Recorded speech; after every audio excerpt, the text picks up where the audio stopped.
Meninas e meninos de todo o Brasil! 8 horas? 8 horas? Seria dado início à transmissão 8 horas de Marinha, né? Quando você, na Marinha, dito assim, a gente começa a ficar lá. O almirante vai passar às 10 horas da manhã. Todos em fila. Aí você fica. O sol queimando no Rio de Janeiro. Queimando. 35, 40, 42 graus. E o almirante vai passar 10 horas da manhã. Marinha, gente. O almirante não chega a 11, não chega a meio-dia. O almirante vai, eu acho que ele almoça e depois ele vem e revista a tropa. Então, quando se falou 20 horas, é 20 horas de Marinha. Não, brincadeira. Houve aqui um problema técnico não imputado ao exponencial, obviamente, se deve à pouca inteligência tecnológica que o seu professor de direito administrativo tem. A culpa foi entre o sofá e o celular. Eu sou o culpado. Seja bem-vindo, Delta Mike. Deixa eu ver quem veio mais aqui. Cristina. Gente, de início eu gostaria de agradecer bastante, demais, ao curso Exponencial, ao Exponencial Concursos, por esse convite. Uma véspera de um concurso tão importante como o Cefim Rondônia. Fazemos parte de uma carreira muito promissora, a carreira de auditor fiscal, a carreira de fiscalização. Teremos excelentes concursos. E consegui localizar nos sites o Exponencial como hoje o curso com uma das maiores qualidades de material em PDF. Eu comecei a vasculhar cursos consagrados e não tão consagrados. Nós temos aí o Ponto, Estratégia, que já ganharam um nome nacional. Aí eu fui olhando os materiais de outros cursos. E quando eu me deparo com um ótimo trabalho, um excelente trabalho, eu fiquei extremamente feliz. Não vou falar que fiquei surpreso, porque o Lucas Salvetti, o Leonardo eu conheci mais recentemente, mas o Lucas Salvetti é um cara extremamente chato, chato com o que diz respeito a buscar a qualidade, de fazer tudo de maneira muito planejada, e ter nesse site instrumentos como PDF, um sistema de questões, simulados, coaching, eventualmente haverá discursivas, retas finais, simulados mais constantes, manutenções semanais. Então, assim, é uma visão de futuro de um site, de um site de concurso, tentando reunir, eu não sei se é essa a ideia, depois eu vou até conversar com eles, mas é como se fosse um shopping center para nós concursandos. Eu quero fazer um simulado, tem no Exponencial. Eu quero fazer um reta final tem no Exponencial. Eu quero um PDF de extrema qualidade, eu tenho no Exponencial. Eu conheci o Exponencial, já conhecia por conta do Lucas Salvetti, mas eu conheci o material porque eu comprei o material em PDF. Inclusive a minha turma que eu acompanho lá de manutenção semanal de administrativo, constitucional e tributário, eu coloquei um PDF com o meu CPF, isso eu falo publicamente. Uma das aulas eu coloquei, falei, gente, estou admirado com a qualidade, então eu estou dispondo aqui são várias aulas. Eu coloquei uma das aulas em PDF, compartilhei com a turma, e obviamente, pelo menos um deles, um dos alunos, foi lá e comprou o curso inteiro. Porque assim, é uma revisão realmente muito metódica, Imagino que deu muito trabalho de tentar doutrinar, porque nós professores somos mais largados. Se a gente não tiver um fio condutor, a gente costuma criar demais e fugir a um determinado padrão. E eu fui abrindo todas as aulas iniciais do Exponencial e percebi um determinado padrão de qualidade. É verdade? Faz o seguinte, não paga não, vai lá e abre a aula inicial. Aí você, mas isso não prossegue nas demais. Prossegue porque eu comprei o curso de legislação do ICMS. Então, assim, fiquei realmente maravilhado com o trabalho do Exponencial, parabéns. E de pronto, na verdade, assim, o Exponencial que te convidou, na verdade, eu me convidei. Eu procurei Lucas, procurei o Leonardo e falei, gente, vem cá, não quer que eu faça uma revisão, Vocês não deixam eu utilizar o sistema de simulado de vocês para brincar dentro do grupo do Degrazia. Tem lá, pô, 7 mil pessoas carentes de um bom simulado, de questões inéditas. Eu não posso fazer isso. Vocês não permitem. Aí perguntaram assim, senhor, quanto você vai cobrar? Mas tem não sei o que, pago. Eu falei, de graça. De graça, eu não quero cobrar nada, eu não vou ganhar nada com essa transmissão. Dos simulados, das manutenções, eu quero que os alunos, meus pupilos e pupilas, possam ter um lugar onde ele possa fazer o simulado e pelo menos uma vez na semana eu transmitir. Isso ainda não está decidido, isso não está assim definido, mas eu imagino que não haverá nenhum tipo de obstáculo por parte de Lucas e por parte de Leonardo de nos permitir esse espaço, o nosso espaço dentro do Exponencial para nossos simulados e nossas manutenções semanais. Procurava isso já há algum tempo, pensei em montar até uma estrutura de simulados e manutenções semanais, mas daria muito trabalho.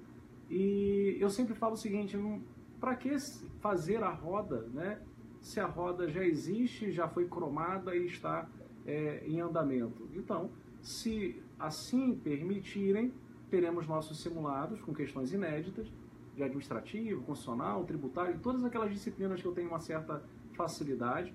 De repente isso cativa outros professores e no Exponencial a gente consegue encontrar um espaço para nossos simulados constantes. Os próprios treinadores, os coaches do Exponencial podem orientar, indicar um professor, montar um simulado e nos desafiar externamente. Então isso tudo dentro de um único lugar, né? Com um sistema de questões, de simulado, PDF de extrema qualidade.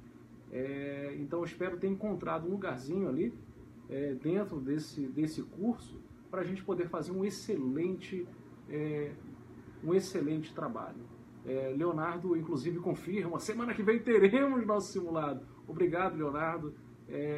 Realmente muito, eu fico muito grato e aqui quem for assistir, os alunos que forem assistir, terão uma gratidão imensa de ter dentro do Exponencial a possibilidade de treinar semanalmente. Porque nós concursantes chegamos a um momento, Leonardo, que falta o que para passar na prova? Ter um edital do concurso. Tem que ter o edital do concurso. Se não tiver, não tem jeito, né? E não tendo edital no concurso, acontece o que aconteceu com um amigo lá no trabalho. O cara extremamente preparado, ficou 3, 4 meses agora sem estudar, tá pensando em voltar. O cara estava estudando 7, 8 horas por dia. Ele não trabalhava? Trabalhava. Chegava lá na repartição 9h30, saindo 17 horas. Todo dia, de 10 às 17, 10 às 17. Mas ele estudava ainda, saía, chegava em casa e ia para Veiga de Almeida e ficava na biblioteca estudando até meia-noite. O horário que o pessoal expulsava ele de lá. Eu acho que 11h30, meia-noite, estavam expulsando ele da biblioteca. Então, assim, ele ficou desestimulado. Por quê? Porque não tem treinamento, não tem prova. Você tem que se testar. O simulado é um teste para aquele que já vai passar, porque senão você realmente perde o pique, perde o estímulo, não é? Mas nada disso, né? Nada dessa apresentação, só fica aqui a gratidão. Obrigado aí por me receber, né? Permitir que eu possa fazer realmente essa transmissão para os alunos e me coloco já à disposição para toda semana estar com vocês em uma manutenção, e aí a manutenção seriam realmente com questões do próprio sistema de questões do Exponencial e os simulados. Lembrando que eu não tenho, só para enfatizar que o sistema de questões, mas Sonil, isso é conflitante, né? Porque você está lá no TEC, mas o TEC não oportuniza essa transmissão. Né? O TEC não permite isso. Então você vai gerenciar, você é o dono? Cara, não. Eu sou um colaborador dentro do Exponencial a partir de agora. Me permito dizer isso, né? Se Lucas já deixar e Leonardo, já sou um colaborador ali para trabalhos que o Exponencial visualize que sejam bons para os concursandos e estudantes em geral. Espero realmente fazer um bom trabalho com vocês. Vamos lá, sem mais delongas, para a nossa revisão.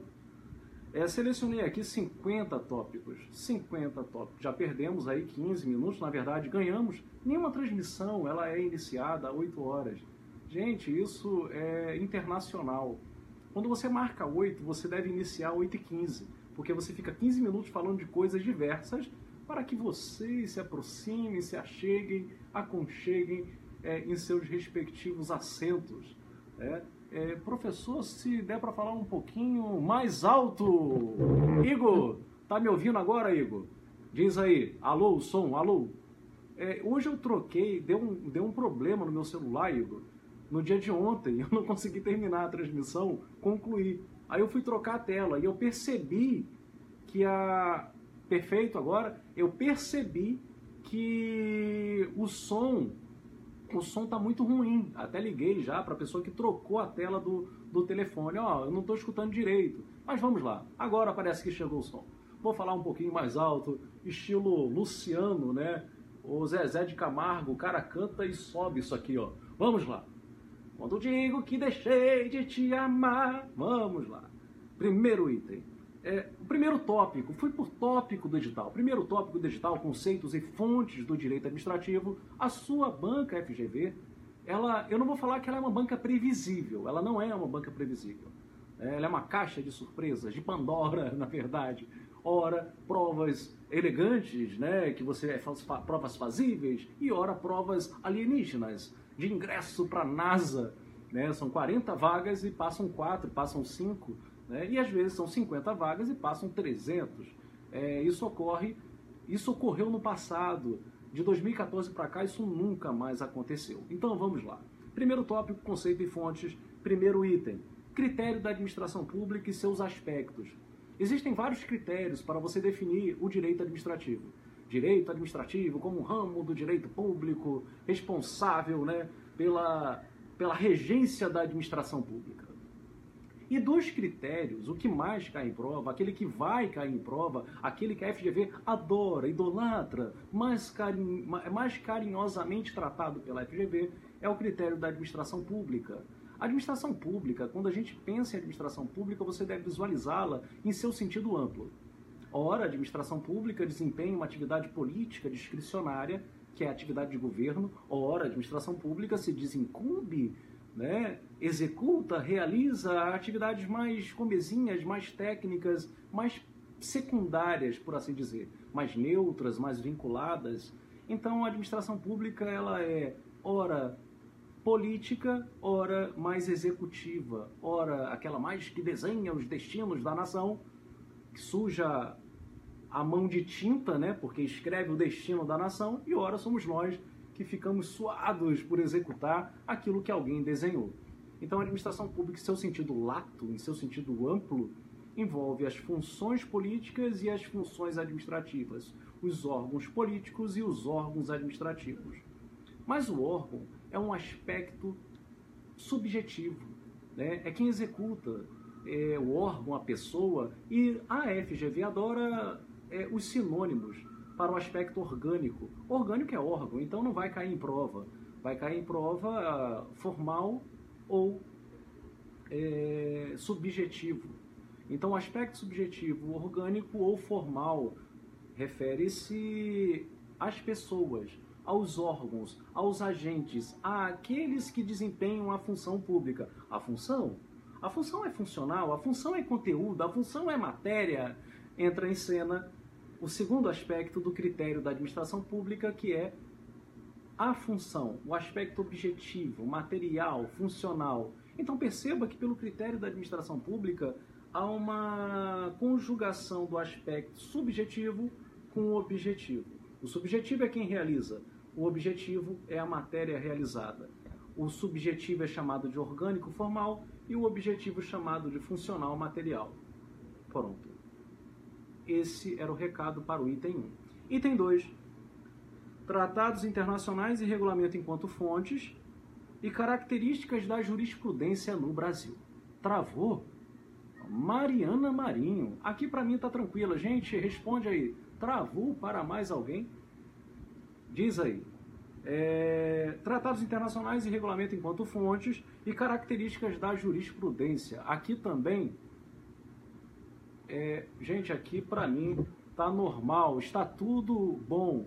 Igor, quem não está conseguindo assistir ou está travando,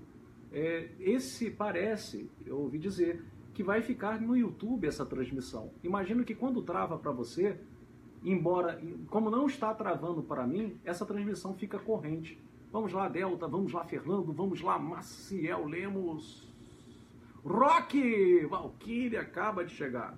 Então, gente, o tratado internacional, na verdade, Constituição Federal, emendas, tratados, leis ordinárias, complementares, regulamentos, tudo é fonte para o direito administrativo. Tudo é uma forma de você enxergar, palpar, tocar o direito administrativo. É a sua manifestação, é a sua forma de expressão. É como ele se manifesta, é como ele se identifica para você. É como nós administrados e como nós administradores identificamos. Opa, essa lei é de direito administrativo. Opa, essa lei tem como fonte, é fonte para o direito civil. Então você consegue visualizar o conteúdo. Então é a partir do conteúdo que você vai saber se é uma fonte ou não do direito administrativo. Ah, a Constituição é fonte? Sim, naquilo que diz respeito ao direito administrativo. Ah, o Tratado Internacional é fonte? Pode ser, desde que tenha um conteúdo de direito administrativo. Ah, o decreto do governador é uma fonte do direito administrativo? É, desde que se refira ao direito administrativo, porque existem decretos do governador que são mais aproximados a um ato de governo, a um ato regido pelo direito constitucional, do que propriamente pelo direito administrativo. Então, só é fonte do direito administrativo se tiver matéria de direito administrativo. Então, o regulamento é? Sim. Ah, mas o regulamento não é um ato secundário? Verdade. Regulamentos são atos secundários, regulamentos não contam com o atributo da novidade, regulamentos servem para esmiuçar, detalhar a lei, mas nem por isso deixa de ser fonte. É uma fonte primária? Originária? Não. É uma fonte secundária do direito administrativo, assim como são as leis, assim como é a Constituição, como são as emendas à Constituição. E os tratados internacionais. Perfeito? Tratados internacionais, sejam eles que versem ou não de direitos humanos. É com peso maior para o que versa sobre direitos humanos, porque podem ser enquadrados como atos supralegais ou ainda mesmo como normas constitucionais, materialmente falando, porque fica do lado de fora da Constituição, que é o nosso texto reunido solenemente. Item 3. O item 3, eu separei para vocês. O item 2 ainda. Característica da jurisprudência. Lembrar que a jurisprudência no Brasil a ela não se aplica o Instituto do stare decisis.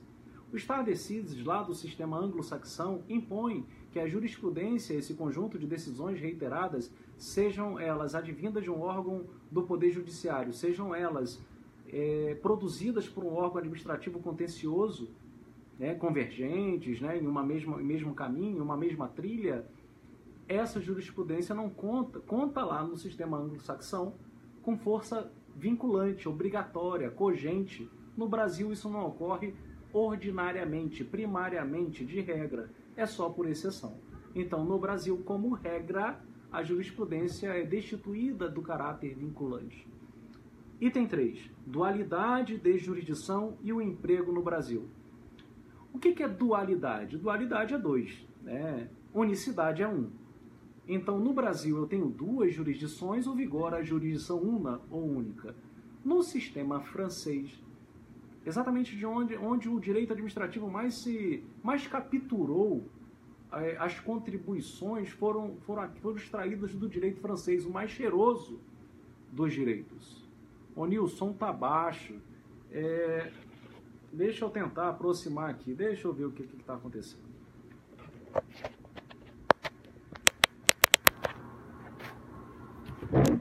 Alô, alô? Alô, som! Veja aí, Leonardo.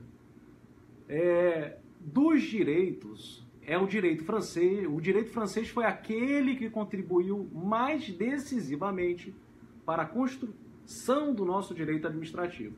Então, do direito francês vem, por exemplo, o sistema de responsabilidade civil, o Instituto da Moralidade, a responsabilidade dos agentes públicos, o Estatuto de Servidores. O que acontece? De todas as contribuições, a banca não pede quais são as contribuições advindas do direito francês. Ela quer exatamente aquilo que não vem do sistema mais cheiroso do mundo, que é o francês. O que não vem é a figura do contencioso administrativo. A figura do contencioso administrativo francês lá é por conta da dualidade de jurisdição. O que importa dizer que uma decisão administrativa no sistema francês, ela não pode ser guerreada, sindicada, revista, apagada, anulada, convalidada, ou que seja, pela jurisdição comum, que é do Poder Judiciário. Uma decisão adotada na esfera administrativa se torna irretratável, seja no seio da administração, seja no seio do Poder Judiciário. Então não há a possibilidade de uma decisão administrativa ser revista no sistema francês. No Brasil, adotamos isso? Não. No Brasil, adotamos a jurisdição única, com previsão expressa no inciso 35, artigo 5º da Constituição Federal, que nos elucida o grande princípio da inafastabilidade da tutela jurisdicional. Ah, é? É, inciso 35. A lei não poderá afastar da apreciação do Poder Judiciário lesão ou ameaça a direito. Não poderá. Ah, então quer dizer que se a decisão administrativa, o administrado está descontente, pode ingressar no Poder Judiciário? Não só pode, como deve, né, ingressar no Poder Judiciário. Perfeito? Então não se aplica a dualidade, mas sim o sistema de unicidade, que é o sistema inglês. Vamos lá. E tópico 2, princípios da administração. Legalidade versus arbitragem. Ainda não tenho visto, a não ser uma questão da FCC e outra do CESP, esperemos na FGV. A legalidade versus a arbitragem. A arbitragem é uma forma de você tentar fugir ao sistema amarrado, demorado, lento do Poder Judiciário. Limpe, Igor, legalidade, pessoalidade, moralidade, publicidade, eficiência, sendo a eficiência o último. Por que, Igor? A eficiência é o último. É o último para favorecer o mnemônico e porque é fruto do poder constituinte de segundo grau, derivado, reformador. Não surgiu com o poder constituinte originário, veio depois. Então a arbitragem é uma forma de você tentar esvaziar o Poder Judiciário de demandas, né, necessárias muitas das vezes. É uma forma mais ágil, mais econômica, porém, a arbitragem só pode ser utilizada para a solução pacífica em foro extrajudicial diante de direitos patrimoniais disponíveis. Ora, como é que você vai combinar o interesse público, que é consagrado como indisponível, e o Instituto da Arbitragem, que trata exatamente de uma resolução pacífica em foro extrajudicial de direitos patrimoniais disponíveis? Avigora o princípio da indisponibilidade do interesse público. Como fazer isso? Então, gente, ocorre que no direito público, nem todo direito patrimonial é indisponível. Um exemplo disso são as cláusulas de reajustes em contratos administrativos. Pode a administração muito bem convencionar com a concessionária, com uma terceirizada, de que se houver uma discussão em relação à aplicação de uma fórmula matemática do reajuste, isso não vai ser decidido... Júlia chegou! Seja bem-vinda. Isso não vai ser decidido pelo Poder Judiciário. Vamos levar primariamente a um tribunal arbitral. Então é possível? Sim. Isso ofende a legalidade? Não. Não há ofensa. É uma aplicação do princípio da consensualidade. Outro item, moralidade versus nepotismo. O nepotismo é o apaniguamento, é o favorecimento, me faz lembrar a gramática burocrática? Não. Gerencial? Não. A gramática patrimonialista, em que a coisa pública se confunde com a privada, você é uma mistura, é tudo que tem de ismo, fisiologismo, clientelismo, nepotismo. Então o nepotismo é algo ruim, um favorecimento indevido por conta de grau de parentesco, por ser de sua família.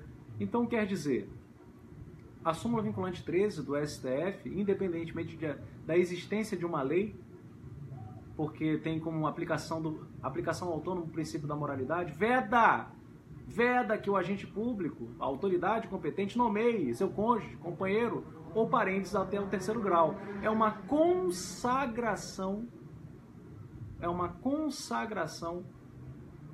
aplicação de que princípio? Da consensualidade, Marinho. Princípio da consensualidade. Então, voltando, é uma consagração do princípio da moralidade administrativa, da eficiência, da impessoalidade. Súmula vinculante 13. Essa súmula vinculante 13, ela sofre um temperamento, mitigação. O STF cria exceções dentro de sua regra, ao permitir, por exemplo, a nomeação de quem já é concursado. Isso não ofende a súmula vinculante 13. A nomeação de um agente político. Isso não ofende a aplicação da súmula vinculante 13. Outro item, impessoalidade versus o parágrafo 1º do artigo 37. Sempre cai. O que eu percebi da Banca FGV é que ela coloca uma situação concreta e quer que você decifre qual é o princípio aplicável. Nesse caso, o que nós temos no parágrafo 1º do artigo 37, é a aplicação do princípio da impessoalidade. Mestre? Porque dado o uso de nomes, símbolos e imagens que acarretem uma promoção pessoal.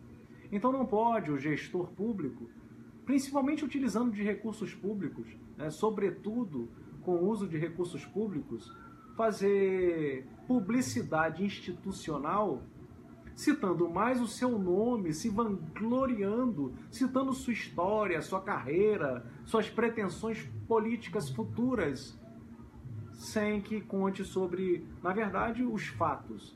Não é a pessoa que é mais importante, mas sim os fatos realizados. Então, se você usa uma publicidade institucional com um propósito alheio à finalidade pública, isso ofende o princípio da impessoalidade. Um outro item, princípio da eficiência e os contratos de gestão. Nós sabemos que com a reforma empreendida no ano de 1995, advinda do trabalho de Bresser Pereira, tivemos um plano diretor da reforma PD-RAE, o plano diretor da reforma do aparelho do Estado, e o texto constitucional começou a sofrer influxos, os efeitos dessa reforma. E dos efeitos, nós tivemos a reforma administrativa, por exemplo, entalhando, esculpido no texto constitucional, de forma expressa, no caput do artigo 37, o princípio da eficiência.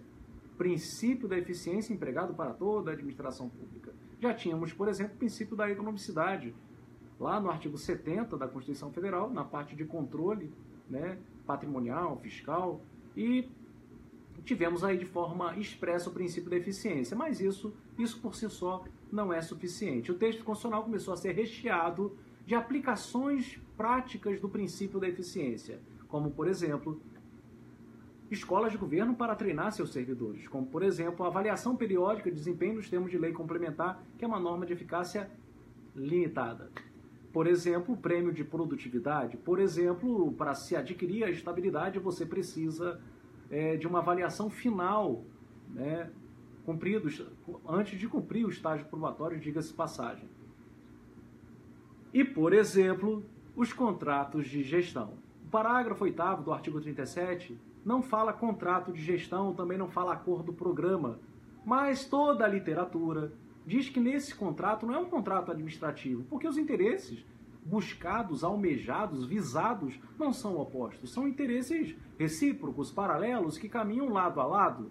Então, trata-se, na verdade, de um contrato de gestão, de um acordo-programa a ser celebrado entre órgãos públicos, apesar de unidades administrativas destituídas de personalidade jurídica, e também entre órgãos e entidades, ou entre entidades, com que propósito? Para o aumento de sua autonomia gerencial, financeira, administrativa, aumento da autonomia, aumento de sua eficiência. Então, o contrato de gestão, quando celebrado entre organismos públicos, é uma aplicação do princípio da eficiência. Guarda isso como destaque. Kleber Kispe, avaliação especial de desempenho. Sim, essa avaliação especial periódica, né, de desempenho nos termos de lei complementar é uma aplicação do princípio da eficiência. O próximo tópico aqui, na verdade, próximo item, publicidade e lei de acesso à informação. Na parte do edital de vocês, em administrativo, não tem a lei de acesso à informação. É só para ter uma ideia de que o princípio da transparência, o dever de transparência das ações públicas é tão importante a ponto de merecer, por respeito a nós administrados, né, por respeito também até aos administradores públicos, uma lei. A partir do ano de 2011, a Lei 12.527 foi startada, foi iniciada, entrou em vigor, gerando a obrigação de o órgão dar transparência de suas informações, independentemente de qualquer solicitação, que é a transparência ativa, ou aquelas informações que estão no interior da administração e nunca foram publicadas, o cidadão, qualquer cidadão, né, na verdade qualquer interessado, até um estrangeiro pode solicitar, qualquer interessado pode solicitar a informação. Ah, mas a informação pode ser ultra secreta, então você não vai ter acesso. Ah, a informação pode ter sido classificada como reservada ou secreta, você não vai ter acesso. Pelo menos nos prazos que assim foram classificadas, em até 25 anos, em até 15 anos ou em até 5 anos. Lembrando que as informações do governador são, durante o seu mandato, são ditas pela lei, são classificadas como a lei, como reservadas. Não, mas a lei fala presidente da República. Por simetria, aplicando ao governador, são informações reservadas. Ah, mas não é até 5 anos? Não. Enquanto durar o mandato. Então eu posso ter um prazo de até 8 anos, porque o governador pode ser reeleito. Vamos lá para o tópico 3 do edital de vocês. O tópico 3, administração pública direta e indireta, é um assunto muito conhecido de vocês. Eu não tenho muito o que acrescentar. Então eu trouxe aqui, criação das pessoas jurídicas.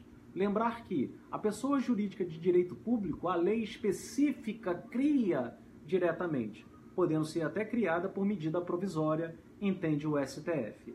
Ao passo que a pessoa jurídica de direito privado, ela não é criada diretamente por lei, mas precisa de lei? Precisa, a lei autoriza. Então existe uma autorização específica em lei e o ato de criação depende de pegar o ato, o contrato constitutivo e levar ao órgão peculiar para o registro.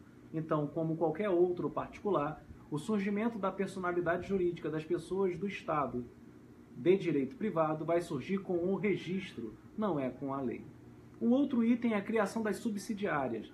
É diferente. Enquanto que para a criação da entidade primária eu preciso de uma lei específica, a subsidiária não. A subsidiária, o texto constitucional no inciso 20 do artigo 37 diz autorização legislativa. Não se menciona autorização legislativa específica. Por isso, exatamente por isso, o STF nos permite a criação de subsidiária a partir de uma autorização genérica. Então guarda para sua prova que a criação de uma subsidiária, de uma autarquia, de uma fundação, de uma empresa governamental, pode estar na própria lei autorizativa ou criadora. É a chamada autorização genérica. Outro item, empresas públicas unipessoais e pluripessoais. Dentro do sistema comercial, no direito comercial, nós temos a ideia de que se é uma sociedade, eu até escutei isso no trabalho durante essa semana, não, mas é uma sociedade. Se é uma sociedade, tem sócios. Então não se admite uma sociedade que tenha apenas um sócio. Né? Aí eu falei, não? E o Eireli? Tem quantos sócios? É verdade, a Eireli é uma sociedade empresária com apenas um sócio. É uma sociedade unipessoal. E a empresa pública, Caixa Econômica Federal, quantos sócios? Um sócio. Então a empresa pública, na verdade, regularmente, ela é unipessoal, ela tem um único sócio. Quer dizer então, professor, que essa empresa pública, pessoa jurídica, direito privado, com um ato de criação autorizado por lei, que desempenha ora a prestação de serviços públicos, ora intervenção direta no domínio econômico, ela pode ter mais sócios? Sim, desde que ao fim permaneça 100% do seu capital social público. E que nome é esse? Empresa pública pluripessoal. A Terracap, no Distrito Federal, a Hemobras, na esfera federal, são exemplos de empresas públicas pluripessoais. Entenda, com 2 ou mais sócios. Essa não é uma regra. O próximo item, ainda dentro do tópico 3, regras de direito público aplicáveis às empresas governamentais. Então, dentro da administração indireta, o que nós temos são pessoas jurídicas de direito público, que são autarquias e algumas das fundações, porque as fundações também podem ser fundações públicas de direito privado, e as pessoas de direito privado, algumas fundações e todas as empresas públicas e sociedades de economia mista. As empresas governamentais, as entidades empresariais do Estado, que são as sociedades de economia mista e empresas públicas, elas são regidas pelo direito privado. Predominantemente pelo direito privado. Predominantemente do verbo nem sempre. Existem momentos de interferências, de derrogações do direito público na vida, no dia a dia dessas entidades. Por exemplo, a Petrobras deve fazer concurso público. Por exemplo, a Petrobras deve licitar. Por exemplo, a Imbel deve se submeter ao teto remuneratório. Por que você falou Imbel? Porque a Imbel é uma empresa pública dependente. Então o teto remuneratório é uma regra, uma restrição de direito público e nem sempre é aplicável a uma empresa estatal? Sim, vai depender se a empresa pública estatal é dependente ou independente. Se ela é independente, ela não recebe dinheiro para pagamento do pessoal e por isso não se submete às balizas do teto remuneratório. Perfeito? Vamos ao tópico 4, consórcios públicos. O edital de vocês é enorme, né? Previu aí consórcios públicos. A parte de consórcios públicos eu destaco 3 itens. Personalidade jurídica, formação consorcial entre a União e o município e o contrato de rateio e o ato de improbidade. É cara de FGV. Eu olhei todas as questões de consórcio que já caíram na FGV e várias delas falando sobre personalidade jurídica. O consórcio público é uma formação exclusiva, é um agrupamento exclusivo de entidades federativas. Empresa pública de direito público, não, esquece. Não existe, Fernando Romão, empresa pública de direito público. Toda empresa pública é de direito privado. Não há no sistema jurídico, já houve uma tentativa de autarquia ser de direito privado. O STF disse ser inconstitucional porque a autarquia realiza atividade exclusiva de Estado e por isso só pode ter personalidade de direito público. É um longa-manos do Estado, é uma extensão do Estado que sai da administração centralizada e vai para a indireta descentralizada. Perfeito? Então a empresa pública nunca é de direito público e por isso nunca se nivelará a uma autarquia. Pode acontecer, Fernando Romão, de uma empresa pública, por exemplo, realizar uma atividade monopolística e se nivelar a uma autarquia, por exemplo, para fins de imunidade tributária condicionada de impostos. Perfeito? Vamos lá. Então vamos aqui trabalhar os consórcios. Personalidade jurídica, muito comum. Então esse consórcio é uma formação exclusiva de entes federativos. Então nunca teremos uma autarquia, uma fundação ou uma empresa pública entrando no consórcio público. O consórcio público é uma das grandes aplicações contidas no texto constitucional que fazem configurar que o nosso sistema de Estado é federal cooperativo e não dual. Ele é muito mais cooperativo do que dual.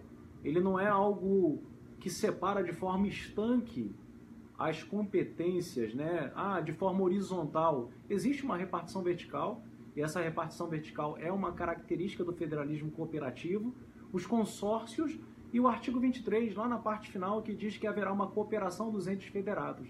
Então, federalismo cooperativo, grande consórcio público, convênios de cooperação.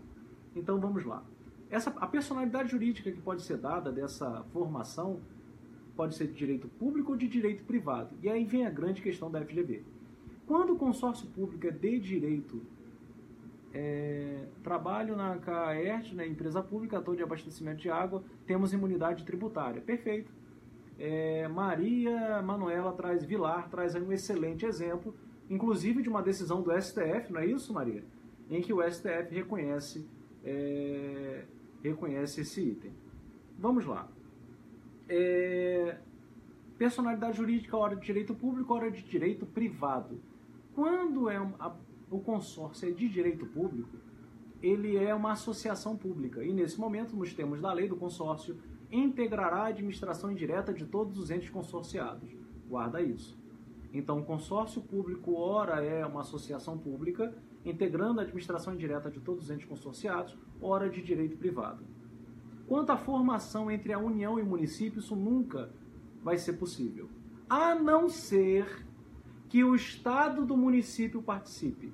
Então, só teremos um consórcio público entre a União e o município se o Estado do município participar. Essa é a minha dica. E a última dica é que quando os entes políticos federados se reúnem no consórcio público, eles devem contribuir para a manutenção do consórcio público. É óbvio que o consórcio público, depois de um determinado tempo, pode até cobrar tarifas, pode prestar serviços e cobrar tarifas, preços públicos. Perfeito. Mas há consórcio que... Espera aí, senão a energia vai cair. Só um instantinho. Deixa ver o que aconteceu aqui.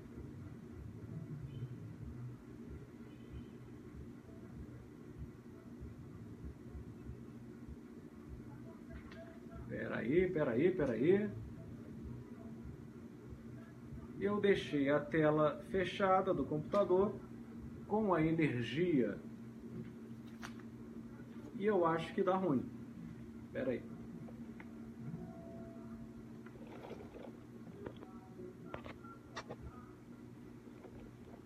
Vamos lá. Então, o contrato de rateio é a forma que tem a entidade federativa de contribuir para a manutenção do consórcio público.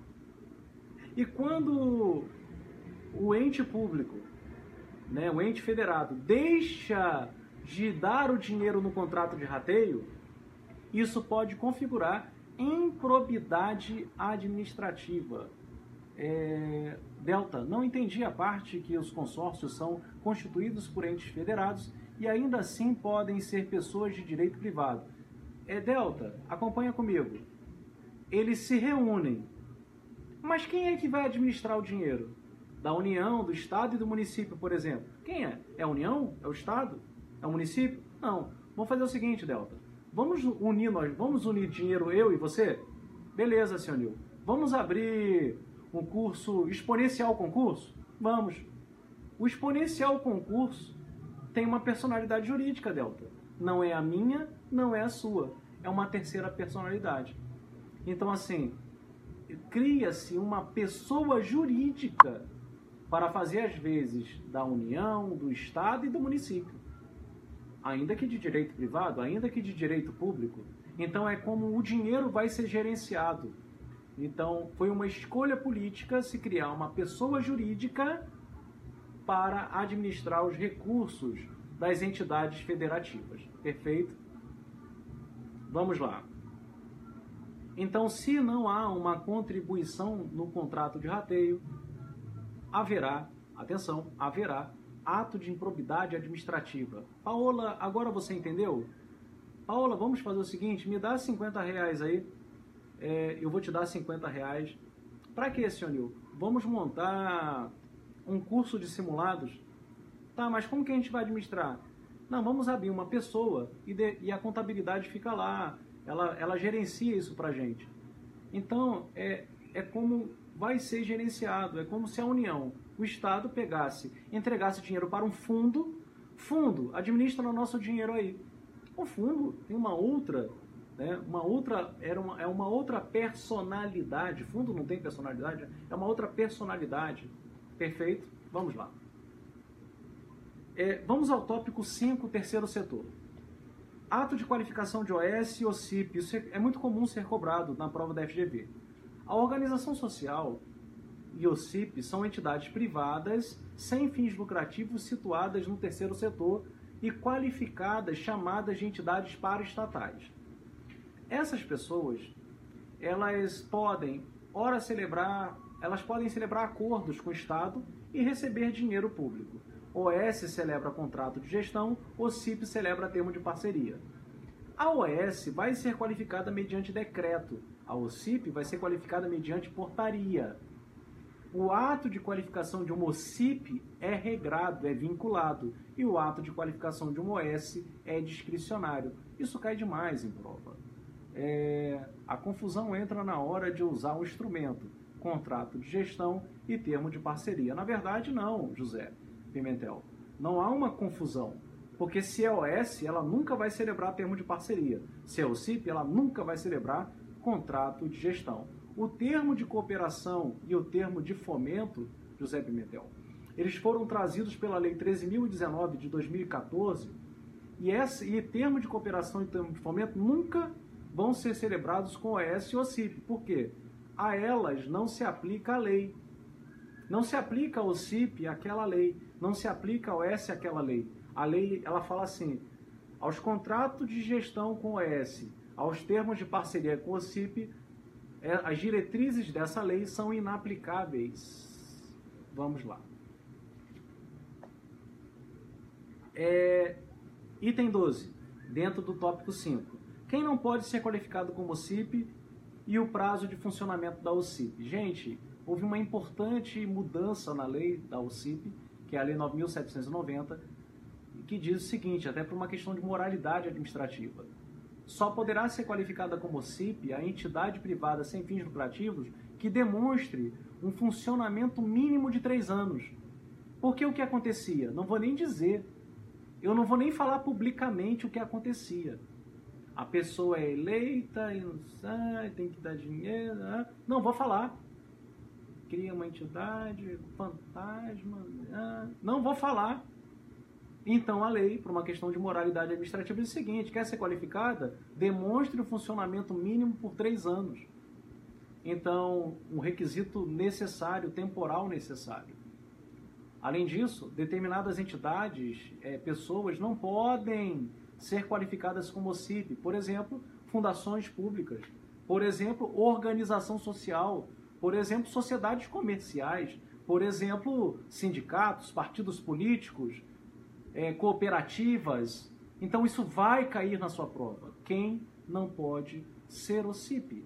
Manda um oi para mim. Meu nome é Danilo. Tá? Coio, coto, como? Coto, como? Coio, um beijo. Não vou mandar um oi, vou mandar um beijo para você, Danilo. Um grande beijo. Torço muito por vocês. Tenho certeza que essa prova de administrativo tá tudo dominado. Tá tudo dominado. Em ritmo de funk. Vamos lá. Então, quem não pode ser o CIP, um grande item. Dever de licitação pelas OS e pelas OCIPs. Na verdade, todo mundo que está dentro do terceiro setor, todos, que tenham um vínculo com o Estado, atenção, hein? Estão no terceiro setor e contam com vínculo estatal. Recebendo dinheiro, deve licitar? Deve? Seguem a lei 8666, a lei do capeta? Não. Não seguem a lei do capeta. Podem licitar seguindo seus próprios regulamentos de licitação. Sociedades, organizações sociais, cooperativas, fundações, hospitais, escolas não gratuitas, não podem, perfeito. Obrigado aí pela colaboração, isso é muito importante. Estejam atentos, porque isso vai cair na sua prova. Então, todos devem licitar, embora não precisem seguir a lei de licitações. Outro item, controle pelo Tribunal de Contas e responsabilização dos gestores. É muito comum a FGV, a FCC e outras bancas trocarem responsabilidade solidária por subsidiária. Quando o gestor de uma OS, de uma OCIP, de um sistema social autônomo, SEBRAE, SESC, SENAT, SENAR, SESC e outros, não comunicam ao Tribunal de Contas ou órgão de controle interno um determinado erro, vício, haverá uma responsabilidade solidária. Ah, mas o tribunal controla? Sim. Onde há um cheiro do recurso público, há a presença do Tribunal de Contas, da União, do Estado, do município, dos municípios. Perfeito? Então guarda com carinho. Há o controle pelo Tribunal de Contas, porque há emprego de recurso público. E a responsabilidade dos gestores é de natureza solidária, porque contribuem, se contribuírem, né? Porque se ele comunica, né, não se trumbica. Vamos lá ao tópico 6, agentes públicos. Aposentadorias diferenciadas e mandado de junção e professores. Lembrar que determinadas carreiras, leis complementares, aí está no plural, podem prever um regime diferenciado de aposentação. Então, se você tem uma debilidade física, se você é portador se você tem um trabalho de risco, um trabalho insalubre, a lei complementar poderá fixar requisitos diferenciados de aposentadoria. Mas existe lei complementar para todo o artigo 40, parágrafo 4? Não. Nem toda carreira tem sua lei complementar. Mas isso não é um vácuo, uma inércia legislativa gritante? É. E quando há a falta da norma regulamentadora para tornar viável o exercício de um direito constitucionalmente assegurado, o que eu posso usar? Mandado de segurança? Não. Habeas data? Não. Ação popular? Não. Mandado de injunção. A forma de você controlar a inércia legiferante, legislativa, é por meio do mandado de injunção. E o STF vem adotando uma visão concretista, inclusive determinando a aplicação, enquanto não foi editada a lei complementar, por analogia, no que couber, da lei de benefícios da Previdência Social. Guarda isso. E lembrar que professores também têm, né, a redução em 5 anos de contribuição e na idade, não alcançando professores universitários. Guarda com carinho. Mestre Alex Lira, grande mestre? Não, grande mestre é você, é o senhor. Parabéns aí pelas suas aulas, pela qualidade que você conduz as suas aulas, suas transmissões, seus desafios. Muito bacana, mestre, muito bacana. Obrigado aí por estar presente. Acompanho bastante seu trabalho, embora não fale isso publicamente. Vamos lá. Próximo item dentro de agentes públicos, administração fazendária e precedência sobre os demais setores administrativos. Gente, isso é muito. Numa prova, meu nome é Alex Thierry. Não, Li. Pode esquecer o seu sobrenome, Alex Lira. Pode esquecer. Mas esquecer que a administração fazendária tem precedência sobre os demais setores administrativos, isso você não pode numa prova de fazenda. Vai cair uma sentença como essa. E muitas questões da FGV é a resposta. Perfeito? Quem entrar na fazenda e não sabe isso. O outro item é a acumulação de cargos. E aqui eu cito o caso específico do médico militar. A Emenda Constitucional 77, ela fez consolidar de forma expressa no texto constitucional a possibilidade de acumulação do médico militar com médico civil. Então, quem é um profissional de saúde militar poderá acumular um cargo civil, deixa eu ver aqui, Clébia, vou fazer a prova do TCE, mas estou assistindo porque perdi ontem sua aula. Obrigado, Clébia. O que eu fiz? Eu acabei montando uma forma diferente, porque quando eu peguei, Clébia, lá, eu me balizei muito no CESP, eu fiquei estudando o CESP, o perfil do CESP. Hoje eu estou mais com a cabeça de FGV, coisas, na minha cabeça só vem FGV, mas o conteúdo acaba sendo o mesmo. O que muda é a abordagem da banca. tratei ontem mais temas assim, Tribunal de Contas, Tribunal de Contas, o que é importante para Tribunal de Contas. E aqui, o que é importante para a Fazenda, dentro do perfil FGV. Mas de uma forma ou de outra, isso vai ser importante também para qualquer concurso público. Próximo item, teto remuneratório, cômputo e alcance para as estatais. Lembrar que a estatal, ela só é alcançada pelo teto remuneratório se for dependente, receber dinheiro para pagamento de despesa de custeio ou capital, né, que não seja investimento.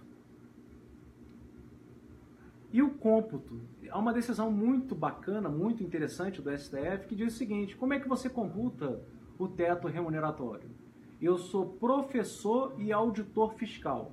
Eu ganho 20 mil reais como auditor fiscal e eu sou professor universitário do Estado e ganho 15 mil reais, somando 35 mil reais. O governador ganha 25 mil reais. Então vai ter abate-teto? Porque eu ganho 35. O governador ganha 25. Então eu tenho que devolver 10? Não. O STF entendeu que o teto remuneratório, no caso de acumulação constitucional, que é um cargo técnico, mais professor, profissionais de saúde, por exemplo, você vai medir isoladamente. Auditor não pode ganhar mais que o governador e o professor não pode ganhar mais que o governador. No somatório, é normal ultrapassar. Isso não haverá um abate-teto pelo somatório. Haverá um abate-teto quando tomados isoladamente. Esse é meu recado. E o último recado, o mandato eletivo. Ainda dentro de agentes públicos, e a questão que sempre cai na FGV é sobre vereador. O vereador, no caso de acumulação, no caso de compatibilidade de horários, atenção, compatibilidade de horários, ele pode manter o seu cargo com a vereança e, por manter os dois, vai acumular a remuneração mais o subsídio de vereador. Ah, haverá abate-teto? Não, porque é isoladamente. Todo caso constitucional de acumulação sempre se mede o cômputo do teto de forma isolada. Então guarda com carinho. Mestre, vem cá, e o prefeito? Prefeito não. Aquele que é eleito prefeito, né, o auditor fiscal foi eleito prefeito, o máximo que pode acontecer é ele escolher não receber o subsídio de prefeito e permanecer com a sua remuneração. Mas ele vai ter que se afastar do cargo de auditor. O que talvez não precise no caso de vereador, em havendo compatibilidade de horários. Próximo item, tópico 7, improbidade. E aí eu trago o terceiro e a lei de improbidade, isso é muito importante, é cara de FGV, a FGV tem colocado isso direto em prova. Ela vai contar uma história e você vai ter que perceber na história se o terceiro agiu com dolo, com má fé. Você vai ter que perceber na história se o terceiro vai ficar sozinho ou não. Se o terceiro não agiu com dolo, má fé, ele não responde por improbidade administrativa. Segundo, nunca haverá um prosseguimento do ato da ação de improbidade contra isoladamente o terceiro. Como assim? Sempre, para ter uma ação de improbidade, no polo passivo, além do terceiro, tem que ter o agente público. Necessariamente.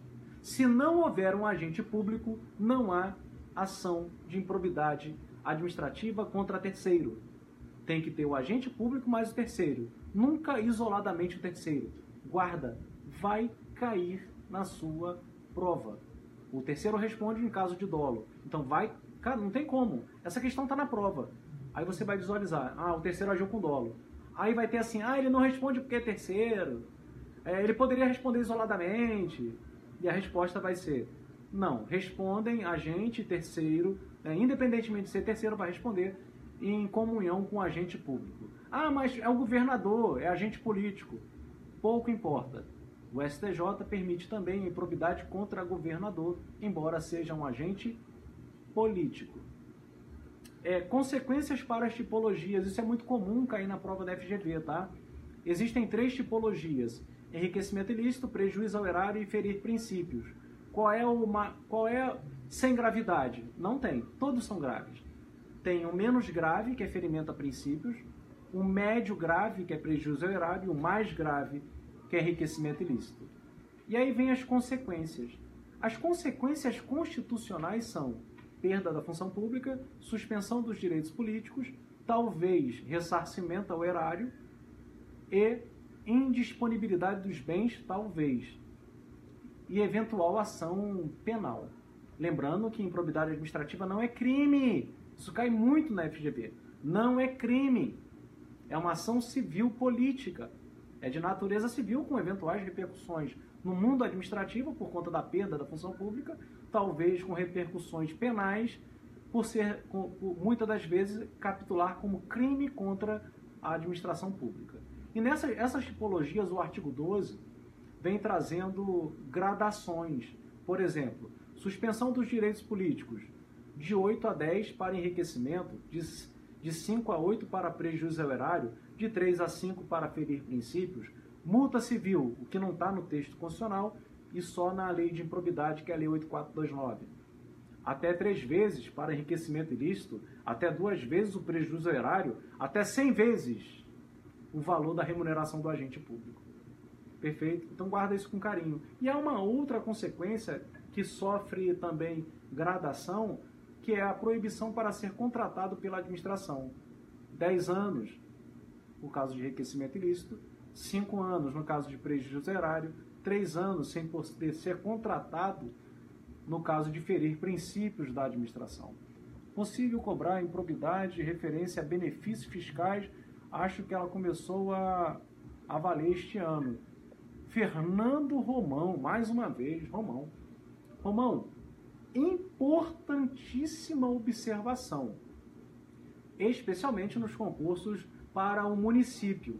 É possível cair? Sim, é possível. Acho que foi a Lei Complementar 157, 157, ela alterou, dentre muitas alterações na Lei Complementar 116 de 2003, que regulamenta lá o ISS, ela também alterou, resvalou na Lei de Improbidade Administrativa. E nós hoje temos, Romão, o artigo 10A.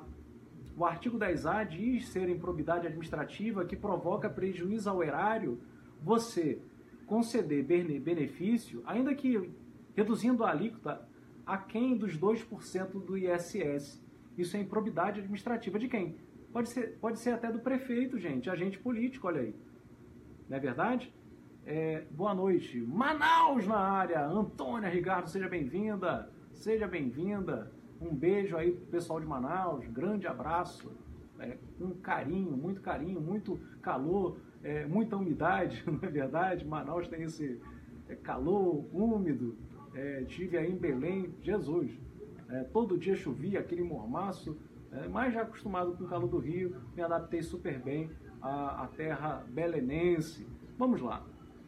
Então, Romão, o artigo 10A de leitura obrigatória. Eu não achei questões da FGV, FCC ou de outra banca ainda cobrando o dispositivo. Perfeito? A única coisa que me chama a atenção, Romão, que poderia machucar muita gente é a seguinte. Artigo 10, artigo 10A. Parece estar dentro ali da prejuízo ao erário, né? Só que a consequência no artigo 12 para o artigo 10, que é prejuízo ao erário, é você suspender, fazer um ressarcimento ao erário até 2 vezes, né? Multa civil, até 2 vezes o valor do prejuízo ao erário. Sabe o que a lei fez? 157. Ela diz o seguinte: no caso de você conceder redução de base de cálculo, de alíquota, etc., que importe redução abaixo de 2% ISS, isso vai ser prejuízo ao erário, levando a multa civil de até 3 vezes. Olha aí que bacana. Aumentar o valor da multa. Então guarda isso no bolso. Não é até 2 vezes, é até 3 vezes. O artigo 10A traz uma consequência mais grave àquele que cometeu o ato de improbidade. Por que mais grave? Porque não é um simples agente político. É um agente político, não é um simples agente público. É um agente público político que assume maior responsabilidade. Maiores gravames, né, podem ser incorridos. Por isso, o legislador ele preferiu graduar, aumentar a multa civil para até 3 vezes o prejuízo. Vamos lá para a prescrição, dentro de improbidade ainda. Lembrar que a prescrição, no caso de agente político ou comissionado, ela só se inicia quando a pessoa sai, guarda na manga, porque isso é costume ser cobrado pela FGV. Quando você sai do cargo, é que inicia a contagem do prazo de 5 anos prescricional. Ah, então eu cometi um ato no ano de 2000. Um mandato, 2 mandatos, 2008 eu saí. Saí no ano de 2008. Até quando o Ministério Público pode ajuizar a ação? 5 anos a partir de 2008. Aí, em 2013, a ação foi ajuizada. Tá ok? Tá. Pô, mas o ato foi cometido no ano de 2000. Já se passaram 13 anos. Não importa, porque são 5 anos contados da saída e não da prática do ato. Nós somos traídos. Ah, o cara ficou em cargo comissionado durante 20 anos. Beleza, quando ele foi exonerado? Depois de 20 anos. Não é do fato, é quando ele sai. Olha que bacana. Então guarda isso carinho na manga. E o último item, independência entre as instâncias. Você deve lembrar que o fato de o Tribunal do Estado aprovar as contas do governador, do gestor público, isso por si só não vai afastar a imputação de improbidade administrativa. Por quê, mestre? Porque a responsabilidade administrativa, a instância administrativa, ela é autônoma em relação à civil, e a civil é autônoma em relação à penal, a penal é autônoma em relação à civil, a civil é autônoma em relação à administrativa, tudo vice-versa. Elas são independentes entre si. O que pode acontecer é uma decisão penal, seja ela absolutória ou condenatória, conforme o caso, repercutir na esfera civil ou administrativa. Mas a administrativa não repercute na civil, a civil não repercute na administrativa e essas duas não repercutem na penal. Pode acontecer de a penal repercutir nas demais. Vamos lá. Tópico 8, atos administrativos, item 24. Lembrar que o silêncio administrativo é um fato, não é um ato administrativo. Pode ter efeitos positivos ou negativos. Próximo item. A cobrança da dívida ativa é ato dotado do atributo da autoexecutoriedade? Não. A autoexecutoriedade, que é um atributo do ato administrativo que possibilita a execução imediata, sem depender de um título, de uma prévia manifestação do Poder Judiciário, não existe em todos os atos administrativos. Um exemplo disso é a cobrança da dívida ativa, que precisa de uma execução fiscal, e essa execução fiscal é uma medida judicial. Próximo item, a tipicidade é atributo existente em todos os atos? Eu nem sabia que tipicidade era atributo. É o paietê. Presunção de legitimidade, autoexecutoriedade, imperatividade, chamada de poder extroverso, a exigibilidade e a tipicidade. A tipicidade é, a cada finalidade que eu busco existe um ato típico. A cada finalidade que eu viso alcançar, o ordenamento jurídico já prevê, determina qual é a forma para alcançar a finalidade. Existe em todos? Não. Para a doutrina, a tipicidade só existe nos atos unilaterais. A nomeação de ministro do STF é um ato composto ou complexo? Bom, se você fizer a leitura do manual da Maria Silvia, você erraria a questão da FGV. Erraria? Porque a FGV, a Maria Silvia, classifica como composto. A FGV classifica como complexo. Afinal, isso é classificado pelo próprio STF como complexo. Então, a nomeação para o 5º Constitucional, o ato de registro, a nomeação de ministro do STF são exemplos de atos complexos. Na prova da FGV, é assim que eu vou levar. Convalidação é um ato discricionário ou vinculado, mestre? A convalidação é a retificação de um vício sanável. E vícios sanáveis são aqueles que recaem nos elementos competência e forma. E ainda assim, se a competência não for exclusiva e se a forma não for essencial. É discricionário ou vinculado? Depende da banca. Qual é a nossa banca? FGV. É um ato discricionário. Ou seja, existe uma margem de conveniência e de oportunidade conferida ao administrador para que convalide um vício que recaia na competência ou na forma. É o que a gente vai levar para a prova da FGV. Conveniência e oportunidade para se retificar, para se ratificar, para se sanear um vício que recaia nos elementos competência ou forma. 29. A aplicação da teoria dos motivos determinantes e o controle dos atos discricionários. Controle judicial. Nós sabemos que um ato discricionário, está aqui, né? Ato discricionário. O ato discricionário é esse quadrado inteiro. E aqui dentro desse quadrado, eu tenho um núcleo, né? Pensa no quadrado, e eu tenho um núcleo aqui dentro, que é o mérito administrativo. Está fechadinho, né? Está fechadinho. É um sistema diabático, fechado, hermético, insuscetível de controle pelo Poder Judiciário. O Poder Judiciário não pode controlar o mérito. Mas vem cá, não é um quadrado? Grande essa porra, né? É porque esse quadrado, ele também tem outras coisas além desse círculo mérito administrativo. Então, o controle judicial não pode recair sobre o mérito do ato discricionário. Outros aspectos desse ato discricionário, como legalidade, moralidade, impessoalidade, a legitimidade, a juridicidade, a responsividade, todos os demais princípios podem servir de baliza para o controle judicial. Então, um ato discricionário pode sim sofrer controle pela falta de razoabilidade, proporcionalidade, legalidade, sem problema nenhum. O que não pode ser aferido é o mérito, enquanto margem de conveniência e oportunidade, enquanto incidência nos elementos essenciais, motivo e objeto. O que a teoria dos motivos determinantes tem a ver com isso? Tudo. Porque a FGV gosta demais da teoria dos motivos determinantes. Então, um ato discricionário, o que acontece? Eu posso escolher o motivo, eu posso escolher o objeto. Aí eu vou escolher o motivo. É muito comum, né? Eu não vou dar a licença capacitação para você, a licença para tratar de interesses particulares, porque tá faltando gente. No mês seguinte, eu vou lá e peço. E eu consigo. Quem teve a licença para tratar de interesse particular vai chegar para o chefe e falar: chefe, vem cá, você não falou que estava completo o quadro? Teve concurso? Teve remoção de alguém para cá? Que eu não vi.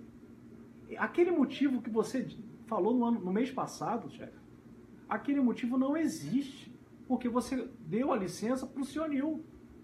Por quê? Não, mas por quê? Motivo o ato é discricionário. Não vou ficar falando demais, não. O senhor acaba de cometer arbitrariedade, porque esse motivo, ele é inexistente.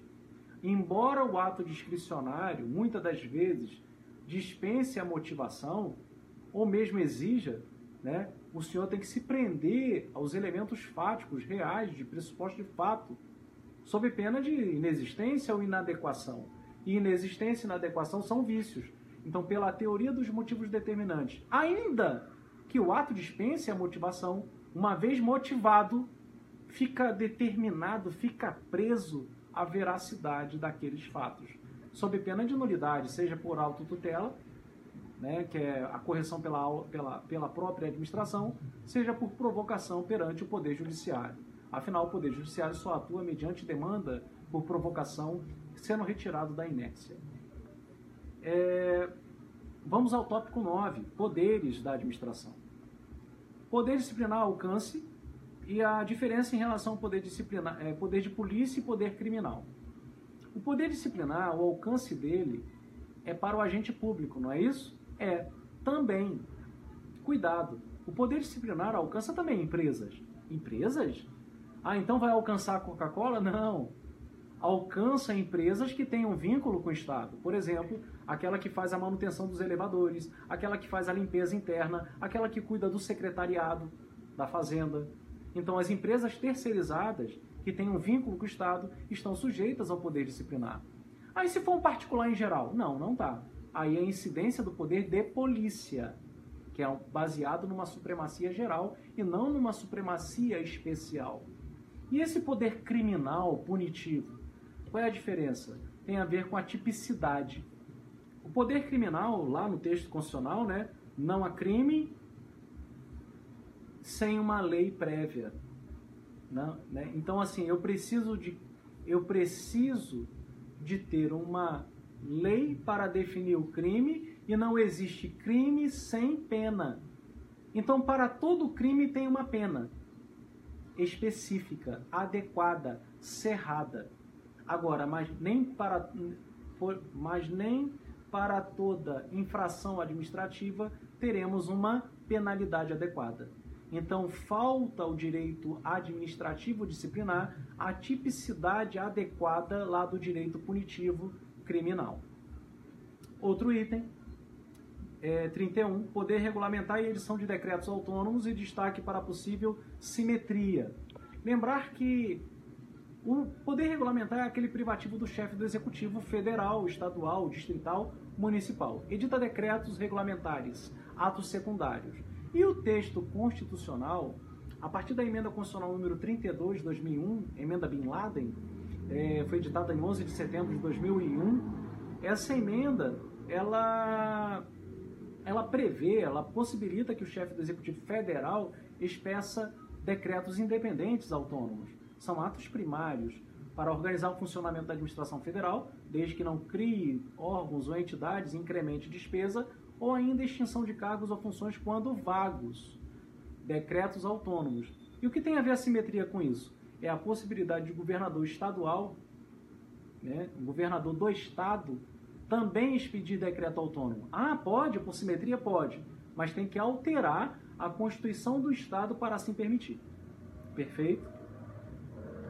E o último item é o destaque para o poder de polícia, a auto-executoriedade com contraditório diferido e a delegação de etapas a particulares e a diferença da polícia administrativa com a judiciária.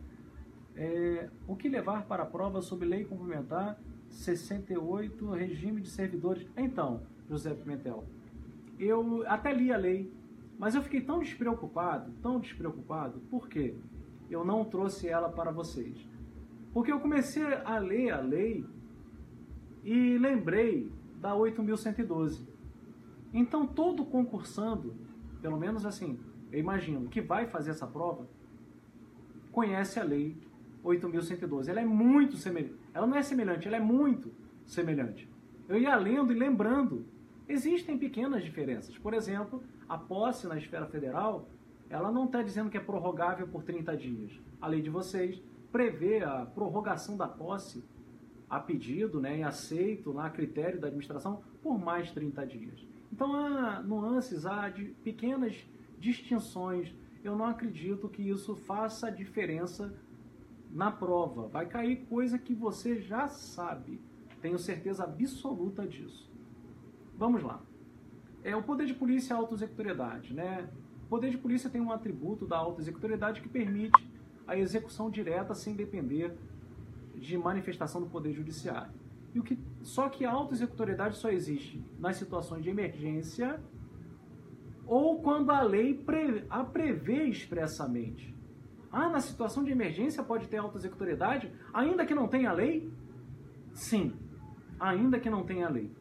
E eu posso interditar o estabelecimento e não dar contraditório? Pode. Mas não vai dar contraditório? Não. De forma prévia, não. É uma situação de emergência.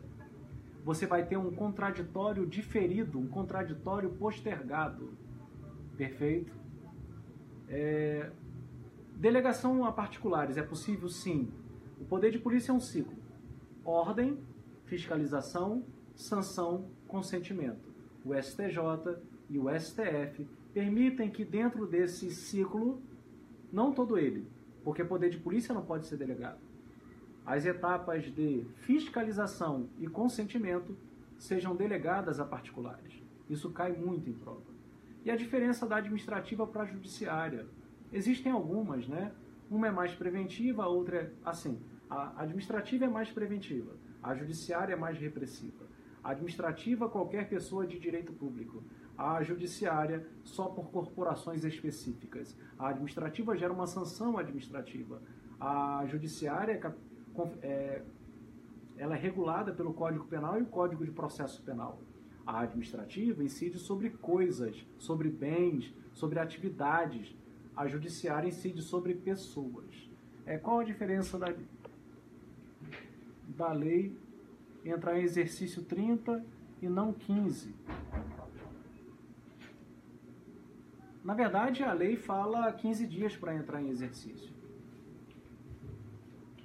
Vamos lá. Tópico 33. Desenvolvimento, agora tópico 10, licitações e contratos, item 33. Desenvolvimento nacional e margem de preferência. O que acontece? A lei de licitações foi alterada no ano de 2010. Ela foi alterada no ano de 2010 para inserir ao lado dos objetivos garantir isonomia e seleção da proposta mais vantajosa, o desenvolvimento nacional sustentável. E uma das grandes aplicações concretas lá da Lei 8666 para a aplicação desse princípio é a margem de preferência. E a FGV gosta demais de cobrar margem de preferência. A margem de preferência é para quem? Desenvolvimento nacional sustentável é para bens e produtos manufaturados nacionais, ou ainda para empresas que reservem vagas para portadores de deficiência ou reabilitados pela Previdência Social. E essa margem de preferência, que tem que ser revista numa periodicidade não superior a 5 anos, ela não pode ultrapassar 25% o preço do serviço ou produto estrangeiro. O máximo que pode chegar é 25%. Vamos lá. A lei fala, isso que falei, a lei complementar, eu tô, na verdade, perdão, tá? Eu acabei, essa lei, na verdade, fala 30 dias, só que na lei, eu acabei confundindo com a lei da Paraíba, a lei da Paraíba que traz o prazo de 15 dias, perdão. Vamos lá. Então a diferença realmente é que o prazo é maior. O prazo corrido de 30 dias. Vamos lá para o item 34. Princípio da igualdade e critério de desempate cai demais na FGV.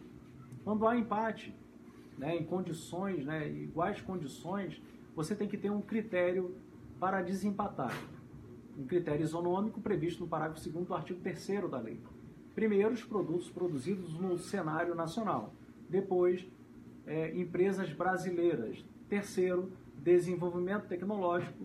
Quarto, a inserção dos portadores de deficiência e reabilitados pela Previdência Social. Ordem sucessiva. Primeiro, não venceu, vai para o segundo, terceiro, terceiro, quarto. Se nada disso adiantar, vai para o sorteio público. Item 35. Alteração unilateral, cláusula exorbitante, muito importante, muito cobrado pela FGV. Existem dois tipos de cláusulas. Cláusulas de serviços, chamadas de regulamentares, e cláusulas econômicas. Minha princesa acaba de chegar em casa. Minha princesa, rainha da minha vida. A razão do meu existir, da minha existência. De quem você está falando, mestre? Claro, que é a minha amada esposa, Estamos enfrentando uma barra aqui, que é decidindo quantos filhos a gente vai fazer nesse próximo ano. Se 2, 3, 4, a gente está decidindo ainda. Vamos lá. Alteração lateral. Então, existem dois tipos de cláusulas. Serviços, também chamadas de regulamentares, e cláusulas econômicas, financeiras. Gente, não há a possibilidade de você fazer alteração unilateral numa cláusula financeira, porque isso mexe no equilíbrio econômico-financeiro. Isso não é possível, isso não é sustentável. Então guarda com carinho essa informação. Então a alteração unilateral com 25% para cima, 25% para baixo, ou 50% para cima, no caso de reforma de edifício e equipamentos, isso é só para cláusulas regulamentares de serviço? Sim. Sejam alterações quantitativas, sejam alterações qualitativas. Item 36, súmula do TST, Tribunal Superior Eleitoral, do Trabalho, número 331, e uma decisão do STF, encargos trabalhistas. Quando a gente abre a Lei 8666, identifica claramente encargos previdenciários como responsabilidade solidária. E aí temos encargos trabalhistas, comerciais e outros fiscais como responsabilidade da empresa.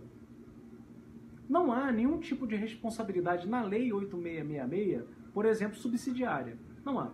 O que nós temos é responsabilidade solidária para encargos previdenciários e depois responsabilidade pessoal da empresa.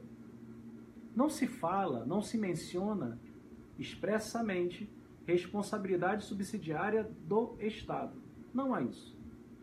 Porém, a súmula do TST diz o seguinte, que se o Estado deixar de fiscalizar, se o Estado incorrer em dolo, culpa grave na fiscalização do contrato, haverá uma responsabilidade subsidiária pelo inadimplemento, pelo não pagamento dos encargos trabalhistas.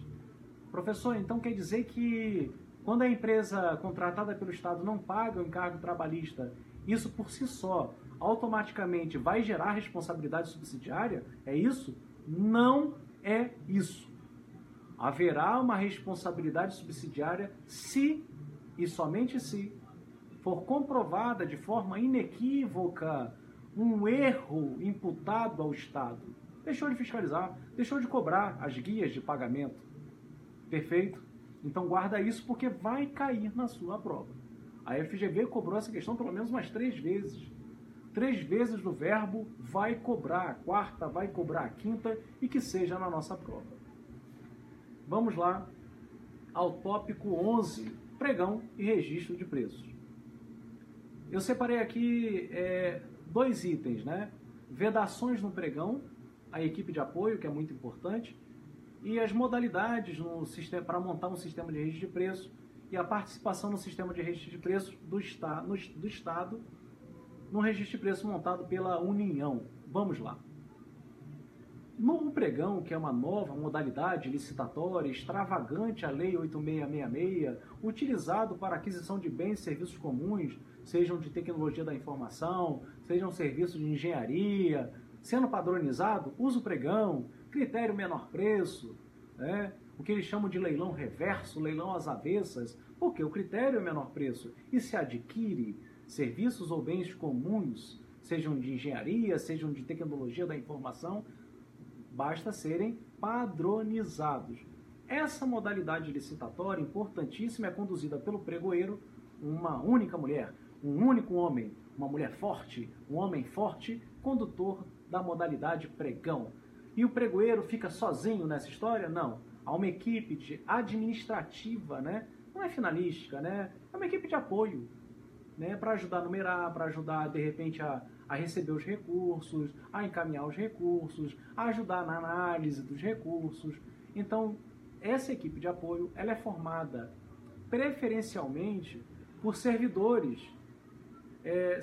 públicos ou empregados públicos da entidade. Preferencialmente, em sua maioria, na verdade, né? Então, guarda isso com carinho. E o Ministério da Defesa? O pregoeiro poderá ser militar e quem forma a equipe de apoio também poderá ser militar. Não há vedação de ser civil ou de ser militar dentro do Ministério da Defesa. Esse é o recado parcial. E a questão que sempre cai são as vedações. No pregão é vedado exigir dinheiro à compra do edital como condição de admitir o seu ingresso no pregão. No pregão é vedado exigir garantia de proposta.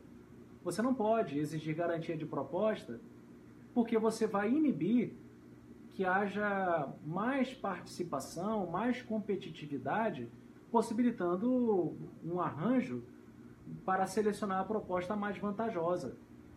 No pregão, não vai ser admitido você cobrar acima do custo de reprodução. Pode cobrar? Pode. Taxas? Pode. Emolumentos? Sim, desde que não ultrapasse o custo da cobrança, o custo real. Então, é vedada a garantia de proposta, é vedado exigir a cobrança do edital, é vedado também taxas e emolumentos que ultrapassem o que é o normal, o que é real.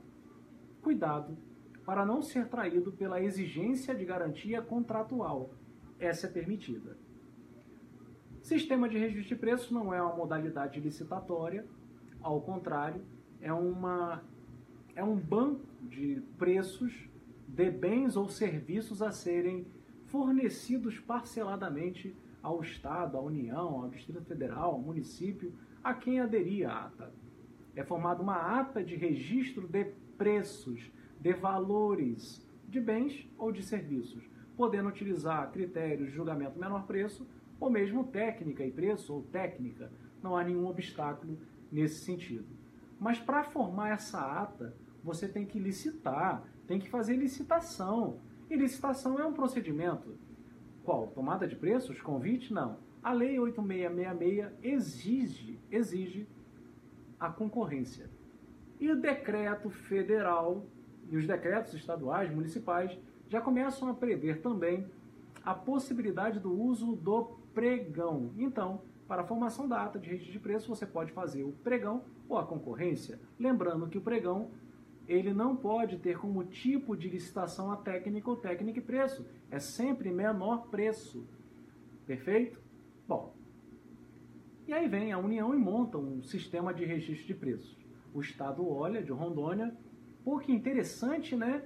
Aquele serviço que foi licitado e formou-se a ata de registro de preços pela União é extremamente barato e de qualidade, está todo mundo dizendo. Aí vai o Estado e bate as portas da União e pede para aderir. Pode o Estado, que não participou da concorrência do pregão, aderir à ata? Pode.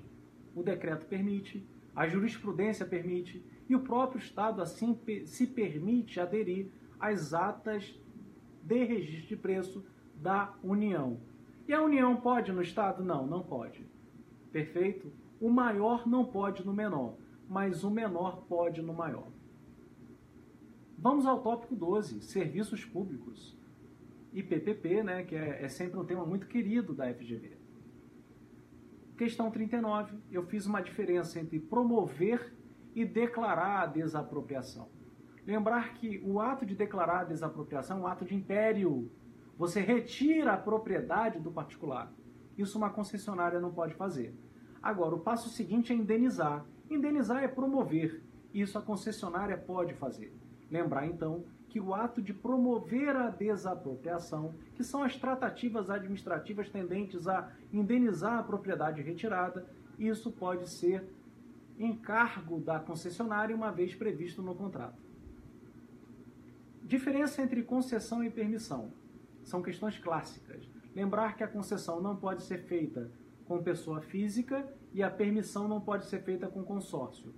Ressaltar que a modalidade prévia da concessão é sempre concorrência pela lei de concessões simples e para a permissão não foi eleita uma modalidade licitatória específica.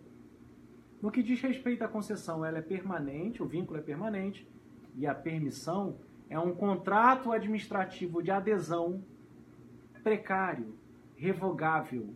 Guarda com carinho essa informação. Ah, então a permissão não é um contrato? É. A concessão não é um contrato? É. Qual é a diferença? É que a permissão é um contrato administrativo de adesão de natureza precária e revogável. Questão item 41, ainda dentro desse tópico, caducidade versus encampação. Existem várias formas de se extinguir, finalizar uma concessão. A naturalística delas é o advento do termo contratual. É quando chega no final do tempo. Mas existem formas mais bruscas, quando você interrompe a concessão antes de ela chegar ao fim, com a caducidade, com a encampação. A encampação me lembra muito revogação, né? Por quê? Porque decorre do mérito administrativo, conveniência e oportunidade. Encampar um contrato de concessão é um ato voluntário do Estado, não decorrente de erro por parte da concessionária. Ela não errou, mas o serviço que ela executa não se mostra mais conveniente e oportuno. Então, nesse caso de encampação, que decorre de conveniência e oportunidade de mérito administrativo, ato discricionário, portanto, haverá necessidade de prévias autorização legislativa e indenização. Guarda com carinho essa informação, porque isso vai cair na prova. E a caducidade tem indenização? Até pode ter, se houver a posteriori, no futuro, dentro de um processo administrativo de indenizatório. A caducidade decorre, por sua vez, de um erro na execução contratual por parte da concessionária. Ela errou, ela não executa. Eu comunico. Por vezes eu até faço uma intervenção, que é uma forma profilática, paliativa, preventiva de não se caducar o contrato. Eu entro na empresa, fico lá até no máximo 180 dias, tento corrigir os vícios, mas não dá para corrigir. Então, se não dá para corrigir, haverá uma caducidade. E o último item, tipos de PPP e formas de remuneração. A PPP, que é parceria público-privada, tem dois tipos: patrocinada e administrativa. A diferença é que a administrativa é remunerada pelo Estado integralmente e a patrocinada nós temos tarifas e uma contraprestação, um aporte de recursos públicos pela entidade pública, pelo poder concedente. E a forma de remuneração pode ser tarifa, podem ser receitas alternativas, uma vez previstas no edital e no contrato. Perfeito? Então, na prova da FGV, cai sempre a concessão patrocinada, sempre. Vai contar uma história e você vai perceber se tem tarifa. Tem tarifa, é concessão. Houve aporte de recursos públicos? Vai lá e marca concessão patrocinada, essa é a resposta. Não houve tarifas, houve pagamento integral pelo Estado. Procura a concessão administrativa e corre para o abraço. Vamos lá, lembrando que PPP, prazo mínimo de 5 anos, máximo de 35. Lembrando que PPP não pode ter como objeto exclusivo a entrega de obra ou execução de de mão de serviço, fornecimento ou mão de obra. É um gerenciamento de um serviço público. Tópico 13. Características, destaque para uso capião e precatórios. Existem 4 características para os bens públicos. A imprescritibilidade, que é exatamente que impede que um bem público seja usucapido pelo particular. Ele pode ficar 10, 15, 20, 30, ele pode ficar 500 anos. O índio, por exemplo, 600 anos na terra. Essa terra indígena é da União, não é do índio, porque o índio não pode usucapir bem público. Não há usucapião de bem público pela característica da imprescritibilidade. Empenhorabilidade, outra característica. Os bens públicos não podem ser penhorados. Então, como é que você paga dívidas? Por meio do sistema de precatórios, a não ser que seja um débito de pequeno valor. Outra característica, a alienabilidade condicionada. Alguns bens públicos podem ser alienados, dominicais, porque fazem parte do patrimônio fiscal. Agora, bens de uso comum e especial precisam ser desafetados, desconsagrados, para só depois entrarem na qualificação de dominical e assim serem alienados. E a não onerabilidade, que bens públicos não podem ser onerados com penhor, hipoteca e anticrese. Vamos lá para as formas de utilização. Aí eu venho citando ambulantes, quiosque na orla e boxe em mercado municipal. Ambulante é rápido, né? É algo mais de curta duração. Então são autorizações. Quiosque na orla fica de forma mais permanente. São permissões. E boxe mercado municipal, pois exige às vezes até investimento. Então precisa de algo que não seja precário, mas definitivo. Então vai ser concessão. Autorização e permissão são atos administrativos unilaterais e precários. E o boxe, por exemplo, é uma concessão, e aí temos um contrato administrativo. Tópico 14. Aplicações da intervenção do Estado na propriedade privada. É muito importante, muito importante. São poucos editais que prevêem esse tópico. Então, se previu, gente, vai cair. Ah, vai ser difícil? Não, vai ser muito simples. Por exemplo, servidão. Um exemplo de servidão. A colocação de uma placa de sinalização na sua casa porque fica na esquina. Isso é uma servidão administrativa. Atingiu quantos imóveis? Um imóvel. Então, a servidão administrativa incide sobre o imóvel determinado. Ocupação temporária. Vem se realizando uma obra pública e aí precisa a concessionária colocar um canteiro num terreno privado. Esse canteiro vai ser por ocupação temporária. Requisição administrativa, situações de emergência. Cabe indenização se houver um dano ulterior. Então, a requisição administrativa ocorre nas situações de emergência, calamidade, guarda isso. Perigo iminente, requisição administrativa. Gente, é canteiro de obra, ocupação temporária. Instalação de um olhar de energia elétrica, passagem de tubo embaixo da casa, de uma canalização, colocação de uma placa, servidão administrativa. E uma limitação administrativa, a limitação administrativa é diferente da servidão, por quê? A limitação administrativa é geral, ela é inespecífica. A servidão, por exemplo, pode até gerar direito à indenização, tem que comprovar o dano. A limitação administrativa normalmente não gera. Por quê? Porque ela é geral. Ela atinge a toda a coletividade. E a desapropriação, eu só quero lembrar aqui da desapropriação confiscatória. Por quê, mestre? Por conta do trabalho escravo. Uma propriedade, seja ela urbana ou rural, que tenha trabalho escravo, está sujeita à desapropriação confiscatória. E se eu tiver uma estufa plantando uma erva psicotrópica em um terreno de 10 hectares? Eu vou perder só a área da estufa, que eu tenho a erva psicotrópica, ou vou perder todo o terreno de 10 hectares? Todo o terreno de 10 hectares, não só a área plantada. Vai receber indenização? Não, nenhuma. Seja pelo trabalho escravo, seja pelo cultivo de ervas psicotrópicas. É porque ela é confiscatória, não há indenização.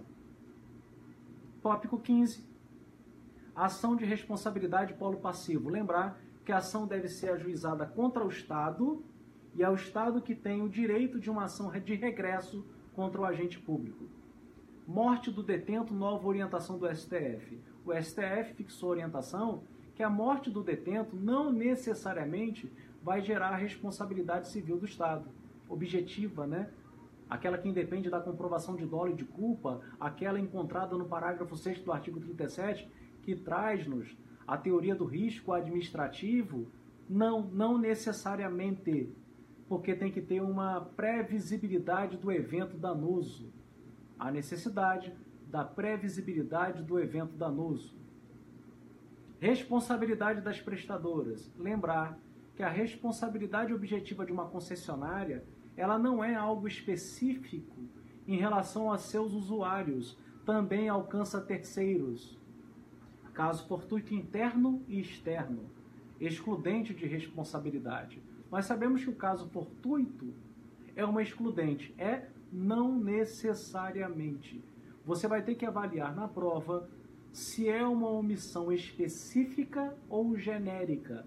Só há responsabilidade civil objetiva quando a omissão é específica. Eu estou no Ministério, na Secretaria de Fazenda e caiu um meteoro. Eu morri. A família vai pedir uma responsabilidade civil do Estado? Não, porque é um caso fortuito externo, genérico. Eu estou na Secretaria de Fazenda e entra um homem-bomba. Aí não, porque ela tem que guarnecer a segurança, então há uma responsabilidade objetiva. Eu venho dirigindo e bati o veículo. Não há uma responsabilidade do Estado. Eu venho dirigindo e eu procuro por uma placa de sinalização, mas eu não vejo. Por quê? Porque há um matagal. Há um matagal. Eu não sei se é 60, 70, 80 por hora. Eu não sei se é mão única, se é mão dupla. E aí, de repente, tem uma placa dizendo, a partir de 200 metros, mão única, faça um contorno. Eu não vi porque tinha um matagal. Caso fortuito, externo ou interno? Interno, específico, atraída a responsabilidade objetiva do Estado. E o último tópico, tópico 16, eu coloquei só uma aposta, que sempre cai na FGV, para concursos que não sejam da área de controle. O Tribunal de Contas pode sustar um ato? Pode, gente? Pode. Pode sustar um contrato? Não. Então, na prova da FGV cai a sustação de um contrato administrativo pelo Tribunal de Contas. Isso não é possível, a não ser que que o Poder Executivo e o Legislativo não adotem as providências no prazo de 90 dias. Mas isso você não vai lembrar, a não ser que a questão seja específica, expressa.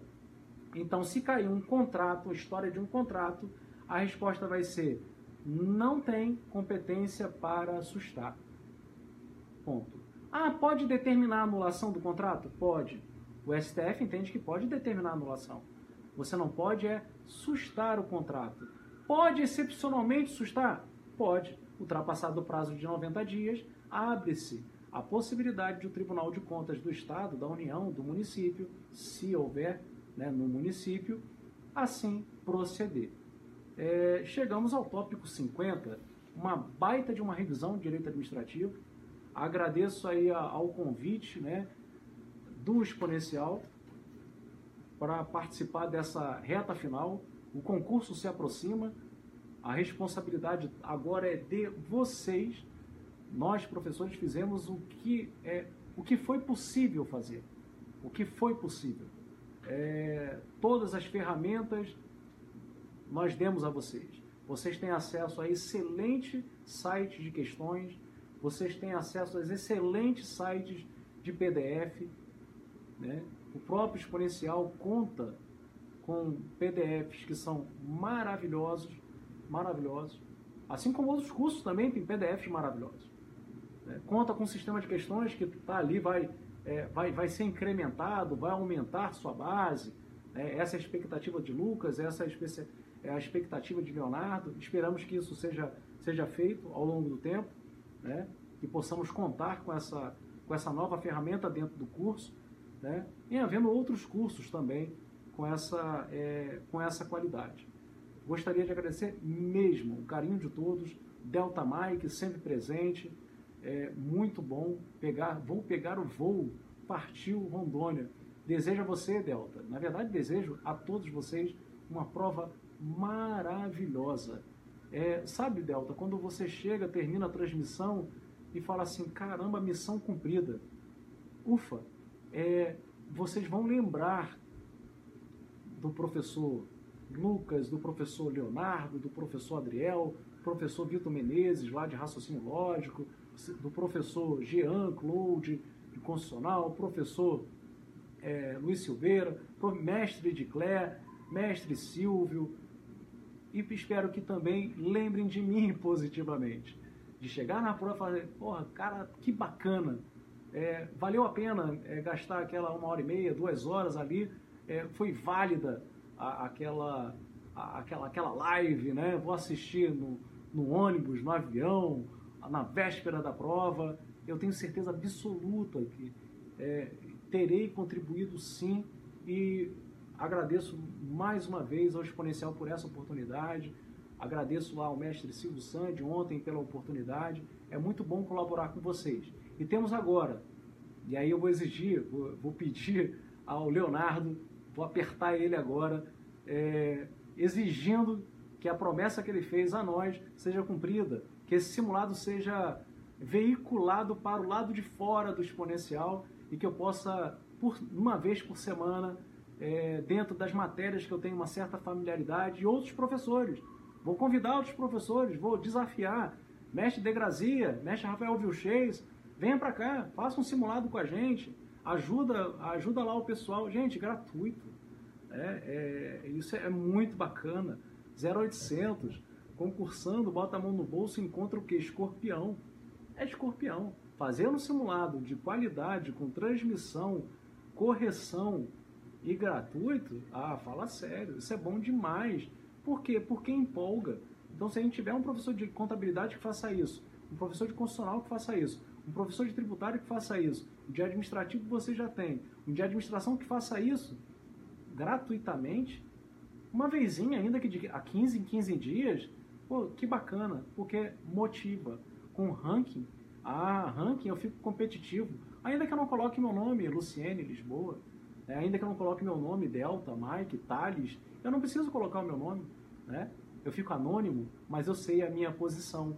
Então, gerar uma competitividade sadia para estimular o constante estudo quando você está à míngua de bons concursos. E aqui eu me despeço, fique com Deus, uma excelente prova, pouquíssima sorte para vocês. Aí eu, pô, mestre, pouquíssima sorte porque o conhecimento de vocês é enorme. Mas tem que ter sorte? Tem. A sorte de cair o conhecimento é enorme. O conhecimento é enorme, mas não é conhecimento de tudo. Então tem que ter sorte de cair o que você estudou. Não é sorte de chutar, porque você não vai precisar chutar. É sorte de cair o conteúdo que você sabe, porque ninguém sabe tudo. Vai com tranquilidade para a sua prova, na certeza de que ninguém sabe tudo. E você fez o que você pôde fazer. Você estudou o que você pôde estudar. Cada um tem sua estratégia, cada um tem sua dinâmica, cada um tem sua velocidade de aprendizado. Mas o resultado naturalístico é um só, a aprovação. A sua hora vai chegar. E eu espero que seja nesse concurso para gerar uma certa tranquilidade para todos. Um grande beijo e até uma próxima transmissão, espero, semana que vem.